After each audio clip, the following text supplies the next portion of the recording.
All right, everybody, it's the Working Fans Podcast Combatcast. And hey, it's going to be a slow MMA week. We're going to talk about Tsarukyan versus Hooker from this past weekend and maybe just a little bit of around the ring fight news. Before we get that, please like and subscribe to our channel. We'd appreciate it. Chevy will tell you things we got coming up in the future before we get going today. December 6th will be the UFC's final pay-per-view on ESPN Plus, possibly final pay-per-view ever. I don't believe that, but UFC 323, Dvalishvili versus Jan 2 for the bantamweight belt. That's 10 p.m. from Vegas. And then December 13th, UFC Fight Night, Royval versus Kopp.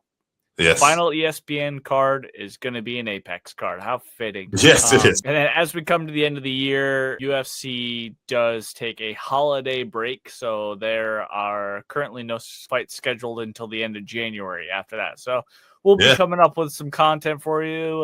We might take a week off, Maybe we'll do some MMA Jeopardy. Maybe we'll do some top 5 lists. We're going to figure it out. Yeah, interesting. I mean, this would be the longest break, I think, in many, many years. I'd have to go before the ESPN deal and look back at the Fox thing. I think so, yeah. Yeah, when we had this long of a break. But I don't hate it. It makes it a little more complicated on our end to kind of come up with content sometimes with stuff like that. But as a fan, I kind of like the small break because the idea is hopefully they're going to come back with a banger of a card to kick off Paramount. Yeah, especially going into the Paramount deal. They're going to, because, they just run a crew all over the world every week with the ESPN guys. So they need to, get it organized with these Paramount guys. They got to have some time to do that.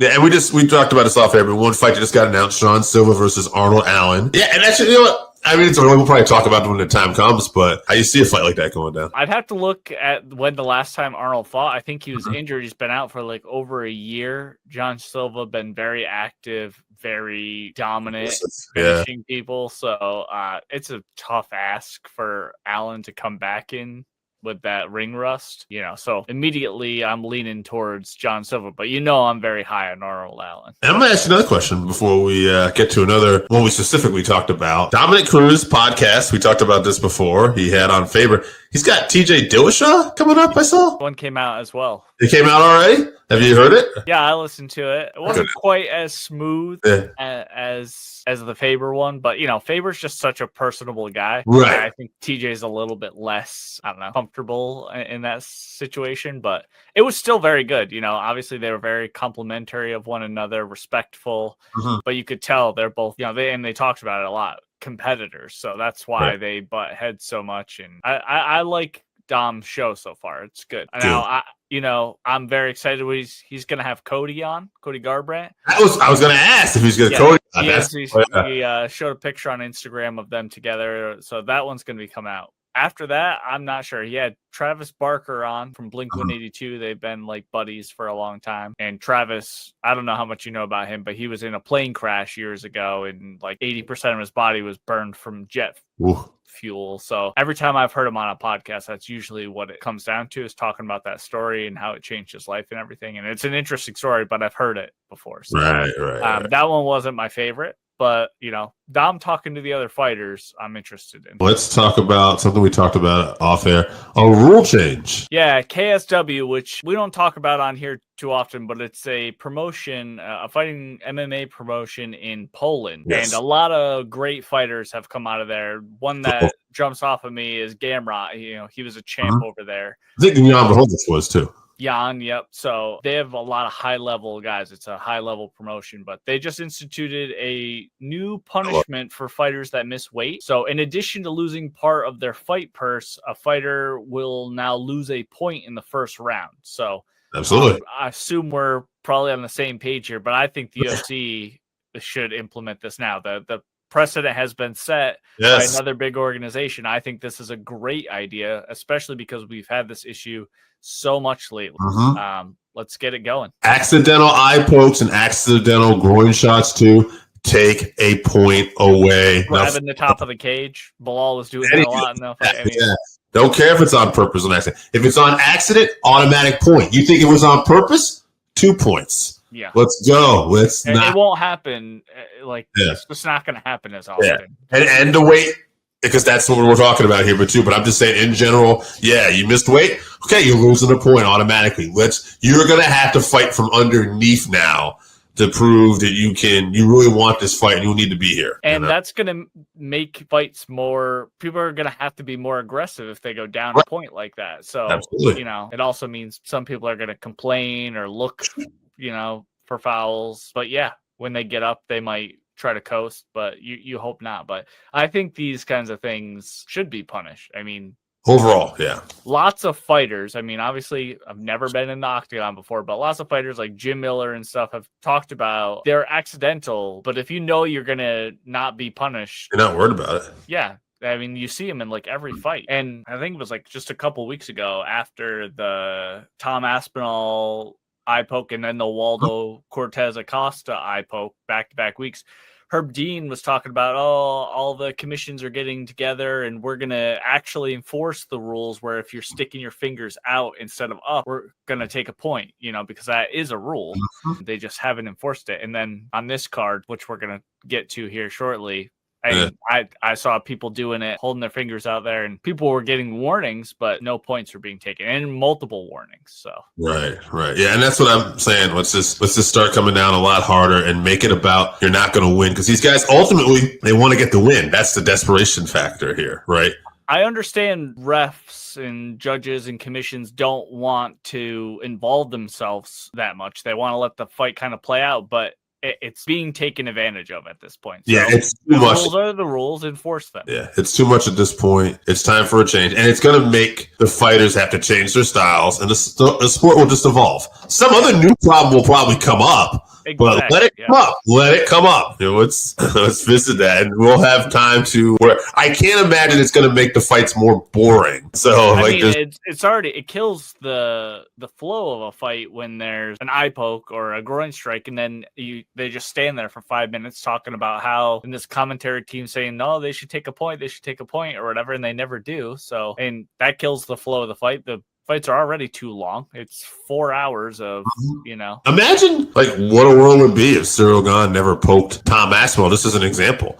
Tom finishes him. Tom beats him quick. We're not talking about, or does Cyril Gane have the performance of a lifetime? We're talking about that. We don't know because, again, it's like stuff like all the guys that John Jones's eye poked, man. Maybe he could have lost a fight, Right. Yeah, who knows on any given day. Or just even having that style, where he knows they're not going to really do anything about it. Or when he groin kicked or kneed Anthony Smith, Anthony Smith was down and he didn't want, he's a tough guy and he didn't want to win like that. But if it's the rules, take the point.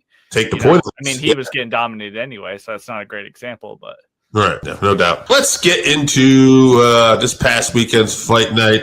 Tsarukyan versus Hooker. Some interesting momentum coming out of this card for certain fighters. Before we get to the main event and co-main event, what were some of your thoughts on the rest of this card? Kyoji Horiguchi made his return to the UFC. I think he originally fought in the UFC like 9 years ago or something like that. He's been around for a long time. Yeah, wow. And he fought Tagir Ulanbekov, who is a Khabib camp fighter, and he absolutely dominated him. He ended up with a round 3 rear naked choke. So that was the first loss of the night for Khabib's camp. But shout out to Horiguchi. He looked fantastic. I'm sure he's going to get a higher ranked guy. Fight next, he did call out his teammate, who is the champ, Pantoja. So I respect that. The belt's the belt, and, it is a giant camp. I think he fights out of ATT. So, he probably doesn't even really know Pantoja that well. Horiguchi's been around for a while. He's been at a top level for a while. He's won some great fights. He's lost some fights in spectacular fashion as well. But, I mean, he's always been, near the top. So why not, shoot for the stars. And then also late notice replacement. So a fight was supposed to be Serghei Spivak versus Shamil Gaziev. Serghei had to pull out, and in steps Waldo Cortez Acosta, who we just saw a month ago. We were just talking about. He got eye poked. It was a whole fiasco, and then he knocked Tom Aspinall's partner out in 16 seconds after the eye poke or whatever resumed. But he came in very short notice, barely made it to the scale to weigh in, and gets a round 1 KO. less than a week's notice. So, and then he put a pirate eye patch on Bisping, the correct eye. And then last fight, he called out Tom Aspinall. He said he's ready for Tom Aspinall, but he's ready for whatever the UFC gives him. So I think that's like 4 or 5 wins this year at heavyweight. Something to look forward to at heavyweight. Yeah, nice to see somebody staying active, getting finishes. I mean, that's exactly what you want in that division. But hey, we'll see. Let's see what happens with Tom. We haven't even, obviously this guy's got more fights too, and we got to see how Tom's healthy at this point. Right, yeah. Co-main event here, Belal Muhammad versus Ian Machado Garry. Yeah, I mean, I just basically wrote down my notes that I thought Garry had better speed, better, really effectively kind of used his reach, had great takedown defense. And I thought, just overall, to my surprise, I guess, in a lot of ways, not shocked. I don't want to say that because Ian Garry just keeps improving every time out. But I just thought that he was, he just looked like the better overall fighter, as time went on. I think you had a comment in our group chat in the beginning because I looked back that if Belal had some, a little more power on some of his punches, though, early on. Land shots, yeah. Yeah, you would have thought maybe that could have been a difference maker. And I don't know. Hey, Belal does have finish. He's a great fighter, but maybe you do wonder, maybe switch it up at this point, and if he could add power to his game, I wonder. I think he doesn't have power because his technique is so poor. Yeah. I know Belal just couldn't get an easy takedown, so he just resorted to allowing it to be a kickboxing match. So if it was me, and I was Belal's coach, I don't approve of this as a fan, but if you're looking to get the win, it's proven. Just go out there and hold him against the cage, even if you're not getting the takedown, hold him against the cage as much as you can. You have control. He's not damaging you, but that's not what Belal did. He did land a couple overhand rights as he was diving in, but mostly Garry just landed a lot of leg kicks on him, hard leg kicks, a couple front kick, elbows on the break, but great takedown defense from Ian Garry. Another win, but not dominant. So it doesn't help his call for a title shot, but he did beat, I'm pretty sure Belal was number 1. So he did beat the number 1 guy. Absolutely. I mean, I think, I don't know. I think that he's going to need one more big win first, before we get there, but we'll see. I'm not sure. I didn't have anybody in mind for Ian to fight next, but I think he's got to fight one more top contender. I think you give the fight to Ian. I think you give it to Ian because he beat Carlos Prates. Prates just beat Leon, and Shavkat's coming back. I think you have Shavkat and Michael Morales fight. And then the winner of that, I don't know. Because, you have Usman. If you're going to give Usman the title shot, you got to give it to him now because he's 150 million years old. So, I don't know. But I want to see Michael Morales and Shavkat fight. So that would be a great fight. Love to see that fight. Yeah. And we'll see. Like I said, I think Ian Garry, though, at this point, he's probably one win away, though, from a title shot. Yeah. Main event here, Arman Tsarukyan versus Dan Hooker. Yeah, I just had this guy, Tsarukyan. He was too much for Dan Hooker at the end of the day. It's just the right amount of striking and the right amount of grappling. He's just better. I hate to say it because I love Dan, but he's just better at Dan enough in all these areas. And ultimately, he was able to use the arm triangle choke in round 2. And yeah, I like Dan, but there's levels of this right now, and Dan is just not right. Can he make adjustments still? We'll see. Time will tell. But I think Arman really made a case for a title shot. If he wasn't the guy, I think he deserves to be the next guy fighting Ilya. And then afterwards, this division is still, we talked about this being like a glamorous division before. It's still star-studded with guys like Patty Pimblett on the way up. Justin Gaethje's still around. Max Holloway now firmly in this division with the BMF championship. Ilya's got a long list of contenders to potentially fight. And then that super fight is potentially always. Right. I don't want to hear him talking about going up to fight. Not yet. Islam. There's so many people for him to fight at 155.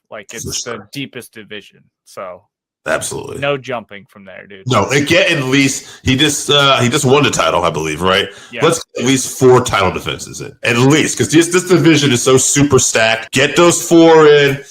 And 2 like Marab does. Do it all in a year if you want. Yeah, do them all in a year and then go wherever you want. Yeah. Yeah, I'll bite. Yeah. So Arman dominated. Dan even had him in, some bad situations, and Arman just rolled over in his guard, and he's just a freak. He's an athletic freak.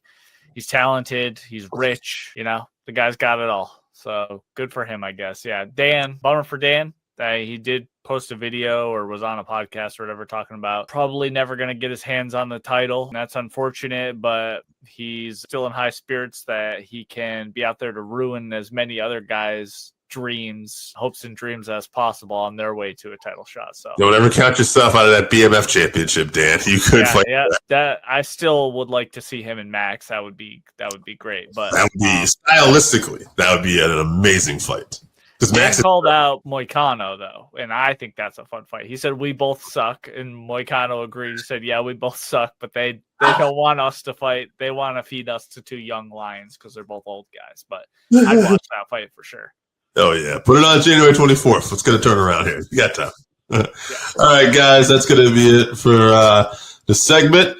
We will be adding some content on our Patreon coming soon. Producer Joe already has a little video out there talking about our Patreon, so I'll give you more information as time goes on. But we do have a Patreon coming. Might even have a link already out there on the channel, so check it out if we do. Before we get out of here with our regular show, though, Chevy, let's tell people what we got coming up. December 6th, UFC 323, Dvalishvili versus Yan 2. That is 10 p.m. from Vegas, last ESPN pay-per-view. And then December 13th, UFC Fight Night, Royval versus Kopp. And in the ESPN era, in the Apex. Very fitting. Guys, thanks for tuning in to our regular episode.